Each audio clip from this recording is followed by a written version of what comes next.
রাসূলের যুগে একজন নবুয়তের দাবি করলো, তার নাম হচ্ছে মুসাইলামা কাজ্জাব। সে দাবি করলো, সে মনে করলো যে নবুয়ত হচ্ছে একটা ব্যবসা। মুহাম্মদ সাল্লাল্লাহু আলাইহি ওয়াসাল্লামের কিছু ছিল না, নবুয়তের দাবি করলো, গনিমতের মাল আসলো, টাকা পয়সা আসলো, তারপর রাজত্ব হয়ে গেল। এগুলো তো কম কথা না। তা আমিও যদি নবুয়তের দাবি করি তাহলে এরকমের একটা ব্যবসা আমিও করতে পারবো। এই চিন্তা ভাবনা করে নবুয়তের দাবি করে বসলো। নবুয়তের দাবি করে সে প্রচার করে বেড়াতে লাগলো, আমি নবী। তারপর তার উম্মতেরা বলল যে আচ্ছা আপনি তো নবী বুঝলাম, তা মুহাম্মদ সাল্লাল্লাহু আলাইহি ওয়াসাল্লামের উপরে ওহী নাজিল হয়, আপনি তো কোনো নতুন ওহী আমাদের দিতে পারলেন না, কোনো সূরাও এ পর্যন্ত আসলো না। মুসাইলামা কাজ্জাব বলল, দেখো কেবল না নবী হলাম, একটু সময় দাও ওহী আসা। কিছুদিন পর বলল যে সূরা একটা এসে গেছে। বলে কি? সে সূরা কাউসারের একটা প্যারোডি তৈরি করলো। বলল আমার উপরে একটা নতুন সূরা আসছে, সূরাটি হচ্ছে ইন্না আতাইনাকাল আকাক ফাসাল্লি লিরাব্বিকা ওয়াজাক ইন্না শানিয়াকা হুয়াল আবলাক। এর অর্থ হচ্ছে আমি তোমাকে আকাক পক্ষী দান করেছি। আর আকাক পক্ষী বলা হয় হুতুম পেঁচাকে। ও যে কায়দার নবী, পাখিটাও পাইছে সেই কায়দারই। তারপরে ফাসাল্লি লিরাব্বিকা ওয়াজাক, সুতরাং তোমার প্রভুর উদ্দেশ্যে নামাজ পড়ো আর জোরে সোরে চিৎকার করো। মনে রেখো তোমার দুশ্মন হবে শ্বেত এবং কৃষ্ণ বর্ণে। এর না আছে কোনো গোড়া, না আছে এর মাথা, না আছে এর কোনো অর্থ, না আছে কিছু। এই জাতীয় সূরা দেখিয়া উম্মতেরা বলল কি যে আশ্চর্য কথা, মুহাম্মদ সাল্লাল্লাহু আলাইহি ওয়াসাল্লামের উপরে যে সূরা নাজিল হয়েছে তা পড়তে কত সুন্দর, কত ভাব গম্ভীর, আর এ কি একটা সূরা নাজিল হলো। তারা নিজেরা বলা তোয়া করলো। আর একবার ধরলো মুসাইলামাকে, তারা বলল মুহাম্মদ সাল্লাল্লাহু আলাইহি ওয়াসাল্লাম তাকে তার উম্মতেরা তাদের বাগানে নিয়ে যায়। নিলে পরে যে বাগান থেকে তিনি যান, গাছে খরমা না থাকলে খরমা হয়ে যায়।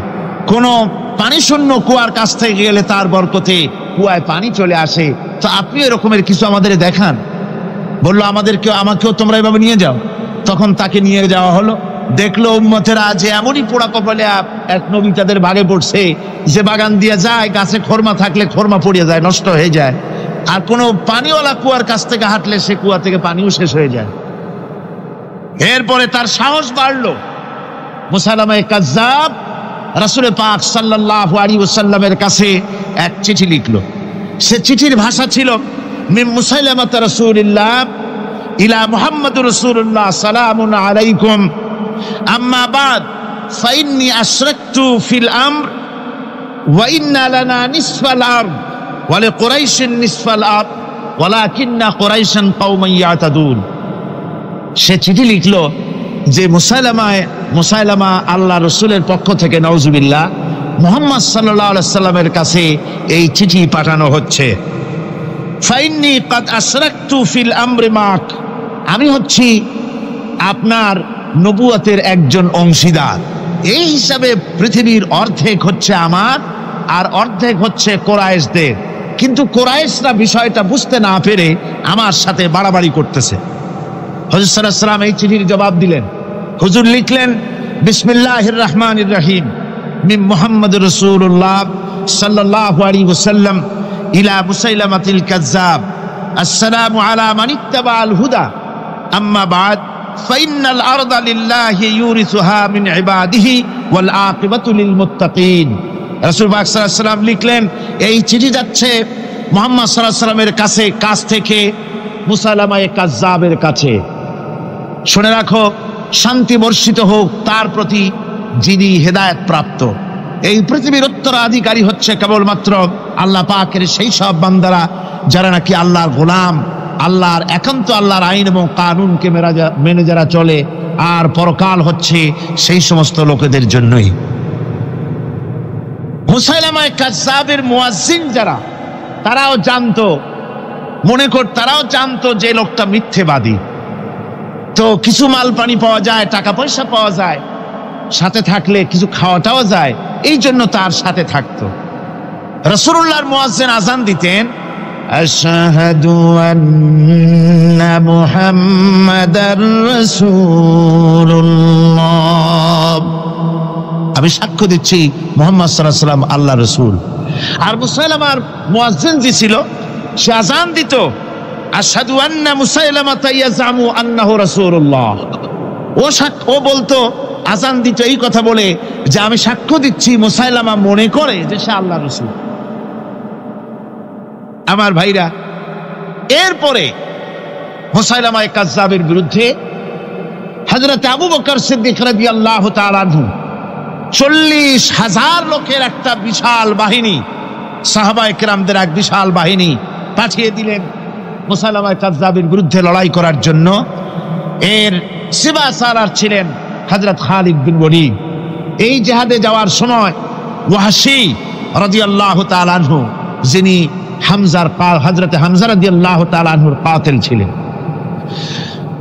হুজুর সাল্লাল্লাহু আলাইহি ওয়াসাল্লাম ফতহ মক্কার দিনে সকলকে ক্ষমা করে দিয়েছিলেন, কিন্তু 5 জন নারী আর 6 জন পুরুষ সম্পর্কে বলেছিলেন এদেরকে যেখানে পাও সেখানে হত্যা করো। এর মধ্যে ওয়াহশী একজন। ওয়াহশী বুঝতে পেরেছি মুহাম্মদ সাল্লাল্লাহু আলাইহি ওয়াসাল্লাম আল্লাহর রহমত, করুণার নবী, দয়ার নবী, তার কাছে যদি আমি যেতে পারি তাহলে তিনি আমার সম্পর্কে, যদি তার সামনে যেতে পারি তাহলে তার কঠোর মনোভাব আমার প্রতি নরম হয়ে যাবে। এই মনে করে সাহাবায়ে কেরামদের চোখ এড়ায়া তিনি হুজুরের সামনে গিয়ে হাজির হয়ে গেলেন। হুজুর তাকে দেখিয়ে বললেন, তোমার নাম না ওয়াহশী? তিনি বললেন, হ্যাঁ আমার নাম ওয়াহশী। হুজুর বললেন, তুমি আমার চাচাকে শহীদ করেছো? ওয়াহশী বললেন, জাহালাতের কারণে তা করেছি। হুজুর বললেন, কেমনে শহীদ করেছো আমার চাচাকে, আমার একটু শোনাও। ওয়াহশী বলতে লাগলেন, আমি বল্লম দিয়ে হযরতে হামজার শরীরকে এফোড় ওপড় করে দিয়েছি, তারপরে তার বুককে খঞ্জর দিয়ে ফেরে বুকের ভিতর থেকে কলিজাটা বের করে নিয়ে আমি হাতে দিয়ে দিয়েছি হেন্দাই কলেজা চিবিয়ে চিবিয়ে খেস। রাসূল পাক সাল্লাল্লাহু আলাইহি ওয়াসাল্লাম, হাদিস শরীফে এসেছে, ওয়াহশীর বর্ণনা যখন তিনি শুনতেছিলেন রাসূলের চোখ থেকে তখন পানি পড়ে দাড়ি মোবারক ভিজে ভিজে পড়তেছিল। ঘটনা শোনার পর রাসূলুল্লাহ বললেন, ওয়াহশী তুমি কি চাও? ওয়াহশী বললেন, আমি ইসলাম কবুল করতে চাই। হুজুর তাকে মুসলমান বানালেন। বললেন, তুমি মুসলমান হলে কিন্তু সব সময় তুমি আমার সামনে আসবে না, তার কারণ তোমাকে দেখলে পরে আমার মনের ভিতরে আমার চাচার কথা মনে উঠে যাবে। আমি আমার আব্বাকে পাই নাই, আব্বার স্নেহ যত্ন আমার কিসমতে তেমন হয় নাই। আমার চাচা হামজা আমাকে পিতার মতো করে আমাকে স্নেহ করেছে, তোমাকে দেখলে পরে তার কথা মনে পড়বে, সুতরাং তুমি সবসময় আমার সামনে আসবে না। ওয়াহশী সেদিন শপথ নিয়েছিলেন, রব্বুল আলামিন, আমি জাহালাতের কারণে যেই বল্লম দিয়ে একজন শ্রেষ্ঠ সন্তানকে আমি শহীদ করে ফেলেছিলাম, আমি বুঝতে পারি নাই, ওই বল্লমটা আমি হেফাজতে রেখে দিয়েছি। তুমি আমার এই দোয়া মঞ্জুর করো, আমি যেন এই বল্লম দিয়ে এই পৃথিবীর নিকৃষ্ট ইসলামের কোন দুশমনকে যেন আমি শেষ করে দিতে পারি। আল্লাহ পাক দোয়া তার মঞ্জুর করে নিলেন। মুসাইলামা কাযযাবের বিরুদ্ধে হযরত আবু বকর সিদ্দিক রাদিয়াল্লাহু তাআলা আনহু যে বাহিনী পাঠালেন, হযরত ওয়াহশী সেই বাহিনীর মধ্যে ছিলেন। আর তিনি সেই বল্লমটা দিয়া, যে বল্লম দিয়ে তিনি হযরত হামজাকে শহীদ করেছিলেন, সেই বল্লমটা দিয়েই ইসলামের নিকৃষ্ট শত্রু মুসাইলামা কাযযাবকে দুনিয়া থেকে তিনি বিদায় করে দিলেন।